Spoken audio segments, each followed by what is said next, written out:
Welcome to Stuff You Missed in History Class, a production of iHeartRadio.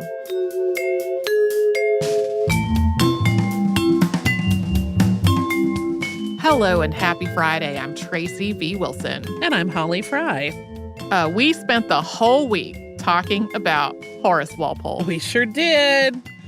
I've had him on the list for a long time for a possible October episode.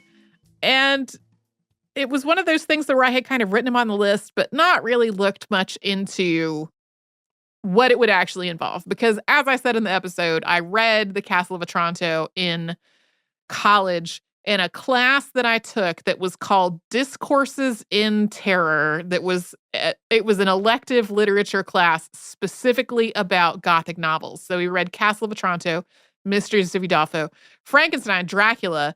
We kept getting it was in a chronological thing. So we kept getting like later and later re-envisionings of Gothic literature. We ended on A Clockwork Orange. Ooh. We were supposed to watch the film A Clockwork Orange with our professor saying, if you're not comfortable watching this movie, you do not have to. You will not be penalized. But something happened and we weren't able to watch it. And I don't remember what that was. I'm laughing as you say this, not laughing at what you're saying, but just at the fact that, like, you remember so much more vividly your college experience than I do. I could not tell you the name of a single course I took. Yeah. Wait, one, maybe. Okay. So I would say I remember more specifics of this one elective class than almost anything else that I took as a course in literature. Largely because a lot of them were novels that would not necessarily have been taken as seriously as literature. At the same time, my professor, who I have learned in doing the research for this, his name was Dr. Ed Katz. He passed away a couple of years ago. He did have strong opinions about what counted as literature and what didn't, from my memory. But like, I don't remember being all that interested by The Castle of Otranto. I thought about giving it a reread while working on this, and I didn't because I just did not have time to do that. And so I had been like, okay, first Gothic novel, cool thing to talk about in our, October episodes around Halloween. But I did not really know anything about Horace Walpole. We didn't talk much about him as a person at all. And this year when I was like, let's go check out Horace Walpole again, I immediately was captivated and was like, absolutely, not only am I going to do an episode on this, I'm 90% sure it's going to be 2 parts. I found a lot of stuff about his life really delightful. Not everything, but a lot of stuff. I mentioned in the show that I had wanted to talk more about the gardening booklet, but could not, for reasons that I would talk about today. And that reason is that as I was working on these episodes, the website archive.org was hit with a DDoS attack. Yup, I had the same problem. And I'm going to talk about archive.org for a minute. And if you're having very strong feelings right now, and the feelings are not in support of archive.org, I want you to just hang in there for a second, because I think a lot of people have an idea in their head of archive.org that does not actually align with what is happening. So archive.org is home to a ton of public domain work that is a big part of my research on this show a lot of the time. It is also home to the Wayback Machine, which is like a chronicle of what websites used to look like at points in the past. And sometimes that is part of the research too, because there will be something that used to be on a website that's not there anymore, and I can only find it at the Wayback Machine. There are also books that are still protected by copyright. And the way this works is that either archive.org or one of its other physical library partners has a physical copy of the book. They have made a scan of that book, and people can check out the scan of the book, with the number of people who can check it out at the same time lining up with how many physical copies of the book archive.org actually has access to. At the beginning of the COVID-19 pandemic, they temporarily waived that limit because it was an international emergency where people were suddenly forced to stay home, locked out of their research materials. They were like, okay, this is a crisis. Everybody can get whatever books they need.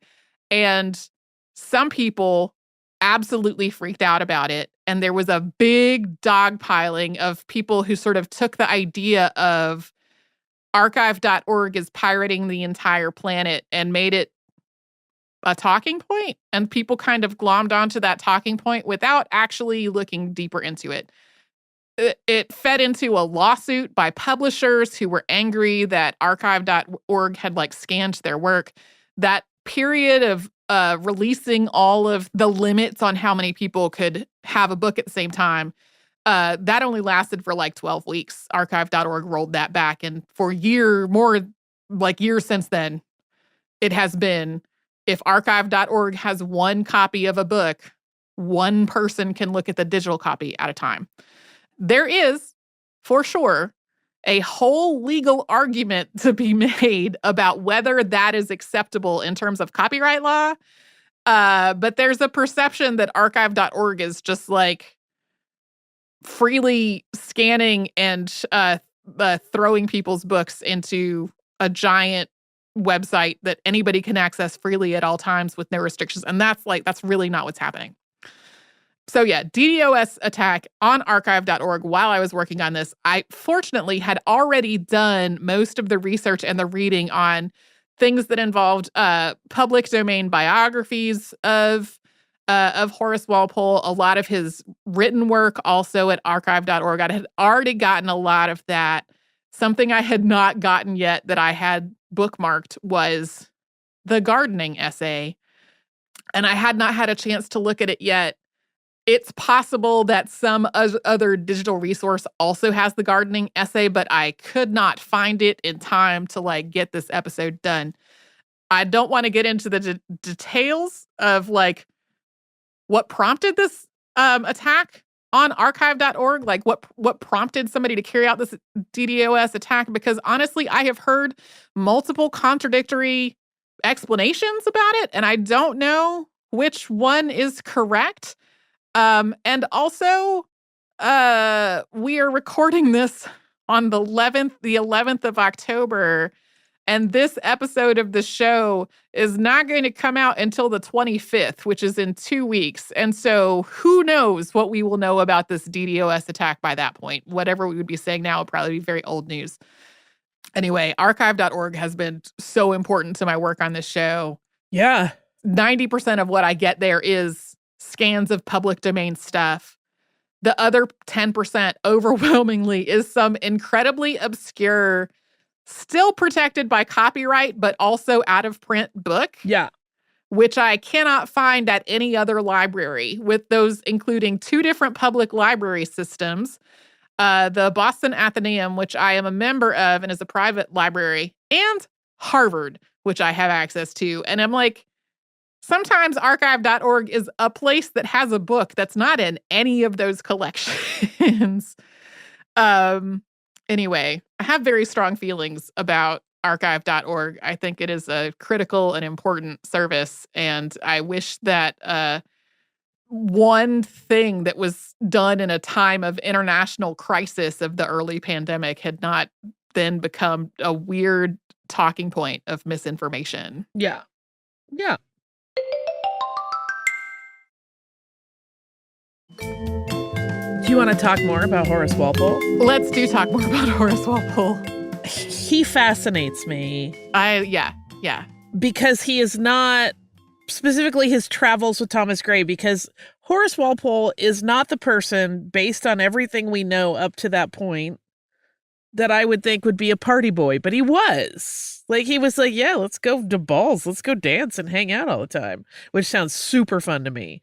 But yeah, not me. It does not sound like your jam. It would be like, there would be an amount of it that would be fun to me. But we were having an off mic conversation in which we talked about how, like, if you and I were traveling together for an extended period of time, you would be the Walpole and I would be the Gray. Yeah, for sure. And to be clear, we've traveled together plenty and it's been fine, but it has not been Like just the 2 two year of us. Not just the two of us for 2 years in Right. in France and Italy. Right. Sounds great. Let's go on a 2-year tour of France and Italy. That would be very fun. But yeah, like when we do travel together, there are also for sure times that like I go out to the hotel room and you're at a tiki bar for Like, however many hours. When we do our trips for the show, our international trips that we've done, there is typically a separation that happens at the end of the night, like after dinner, where half of the group is like, let's go find every speakeasy. I'm in that group. And the other half is like, let's go find cozy bedtime. And I'm like, cozy bedtime. I will lead the procession back to the hotel. Yes. Yeah. Which happens. Which made me chuckle a little bit. Because Walpole was not the one I would have expected to be like, Right. woo, I'm going to another ball. Let's go party. Yeah. It makes me laugh a little bit. Especially given his later discussions of how he has always practiced like temperance and it didn't help with his gout. And I'm like, you are a conundrum of an outgoing person. I do get the vibe that he got kind of older and crankier, and in the later years of his life was like, I just kind of want to be at my castle. Yeah. Oh, that castle. Yeah. It's been so I meant to put this in the episode and I forgot, or I actually deleted it, and then as we were recording, I was like, I should say that thing, and then I forgot to do it. So after he had died and he had left Strawberry Hill in his will, it sort of got passed through families. There's a middle part where I'm like, what happened there? I don't remember. But now it is a place that you can tour as a member of the public. It is Strawberry Hill House and Garden. It is Strawberry Hill House and Gardens. The contents of it were eventually sold off. So it has gone through a restoration, and there have also been efforts to like get some of the original items that were there, but also replicas and reproductions and stuff like that, so that at some point in the future, a visitor might be able to get a sense of like just how packed it was with Horace Walpole's many collections of art and other stuff. Yeah, there is a thing that happens at Strawberry Hill House and Garden that I have never been able to line up with my schedule. Yeah. That I am aching to do. Yeah. Do you know they do a Halloween event there? It does not surprise me. I'd be into that. And then to go to bed at respectable hour. They close all of the shutters and they do this sort of like gloomy presentation. And I really want to go there, and I never managed to make it work timing wise. That sounds very fun. If I had been smart this year, I would have scheduled London right before we go to Iceland. Oh, yeah. But I wasn't smart, and now it is too late to make this all work. Oh, so well. it's fine. But yeah, they do a lot of fun stuff, and I ache to do it one day. Yeah. There was also a thing that came up. I will spoiler alert people a little. The Walpoles are coming up again. Yeah. In our Halloween content, as one of part of another thing, and not Horace specifically, but there is an early thing where we were talking about children, numbers of children, and there possibly being like another child that may have passed in, as a very young child. And like, this is a problem with this family is what I can tell you, because they're in this piece that comes up a little later this month.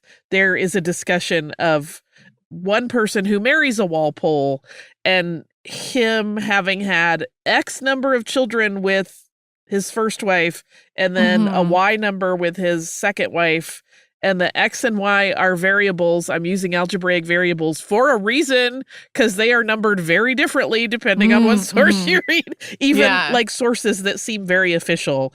And I think probably some of that is that many of the kids died very early on, but they're not documented quite in that way. So Right. Yeah, I had found, some biography that I had read was like 2 children had been born in that span, but then I couldn't find anybody else saying the same thing. And then when I would look at lists of all the children, there were not any children or infants who were like listed as having died. And I was like, I'm really not sure on this.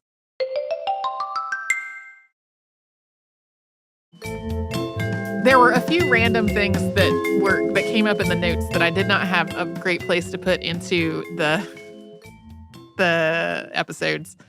One is that one of the things that I read was a brief biography he had written of himself, in which he said, quote, "I was inoculated for the smallpox in 1724.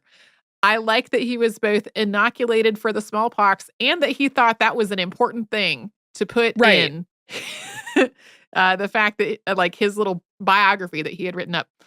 The next was a thing that was actually written by Dorothy Margaret Stewart. As we said, I found her descriptions of him sometimes sound like she really admired him and other times to sound very judgy. But she was talking of the trip to France and Italy and wrote, quote, "It was not long before Walpole became conscious that the amount of French he had acquired at Eton was inadequate." And that caused me to laugh a lot. Horace Walpole apparently coined the word serendipity in a letter to Horace Mann, and described what serendipity meant in this letter. And then the last thing was, I don't want to throw whoever wrote this under the bus, but I found one brief article about Walpole that it framed him as a plagiarist because in a number of his letters, he makes reference to some work of literature. It is set off in the letter as though it's a quote, but he doesn't say who the author of it was. Oh, gotcha. And I was like, this is a deeply normal thing to me for an 18th century writer to do. Yeah. Like, a lot of people were throwing in quotes and literary references and whatever to in their letters to each other and their other written work without saying specifically who the author of that piece was. There's kind of an implied assumption that the person receiving the letter recognizes it. They're well read enough. They're going to know what the reference is. And so when I was like, what is the what is this thing that was like, and he was also a plagiarist. I was like, I don't think that's the definition of plagiarism that was existing in the 17 whatevers when he was writing this stuff. Well, and also usually plagiarism is not referencing it as a quote either. Right. It would be stylized in a way that was clearly meant to suggest like this is someone else's words, just didn't like say whose words it was. Anyway, as I said, I love him in a lot of ways. I love the idea. I mean, I know this is an interpretation of his life, but I love the idea that he was like, I'm going to put so much time and effort into making this eccentric castle that nobody's going to notice if I bring all my gay friends over and we have a big gay party. Yeah, I love everything about the castle concept. Obviously, we've talked on the show before that I am a kooky house person. And so I love the idea that he just went full bore on the kooky house concept. Mm-hmm. I love the idea of his housekeeper having to give people tours. Like, all right, here's the hall. In my head, it's like a very jaded. I think a lot of the big estates, you could go to the housekeeper and say, I would like a tour, but like not necessarily with somebody intending for it to be a stop for tourists and writing a guide for it and everything. Here in my head, it's a little bit of Roz from Monsters, Inc. Here we have the collection of swords. Like, I just no, that wouldn't be what it was. But in the cartoon, it runs in my head. The other thing that I wanted to talk about with Walpole is that initial printing of Otranto. Oh, yeah. Because he's kind of the original Blair Witch situation. I had that exact thought, honestly. Which I love. Yeah. I'm like, he's actually kind of... This becomes one of those questions for me of, is he the influence or was he just the first to think of it? Which aren't the same thing, right? Yeah. Like, what if we just throw this out as though it's a real thing and see what people do? Yeah. I love that stuff. Yeah. I have no idea if there was an earlier example of that in English language literature specifically. But yeah. And then I kind of wondered if Chatterton was trying to do the same thing in this manuscript that he sent to Walpole. And I really don't know that for sure. I intended this morning to go and actually read all of their letters to each other, and I did not get it done because I had only read sort of a summary of their correspondence. But like it did sort of seem to me like maybe that was what he was trying to do with this. Yeah. It made me think a little bit too of when we covered Bram Stoker and his kind of very emotionally raw fan letter to Walt Whitman. And I was like, oh, is this a similar thing where, Yeah. where Walpole was like, ooh, you're coming in a little too hot. I'm not sure I trust your intentions here. It's very fascinating. Yeah. Anyway, I'm so glad that I finally got to Horace Walpole. Me too. I should not have put it off for as long as I did. If you would like to send us a note about this, we're at historypodcast@iheartradio.com. Whatever's happening this weekend for you, I really hope that it's great. We will have a Saturday Classic tomorrow. We will have a brand new episode on Monday.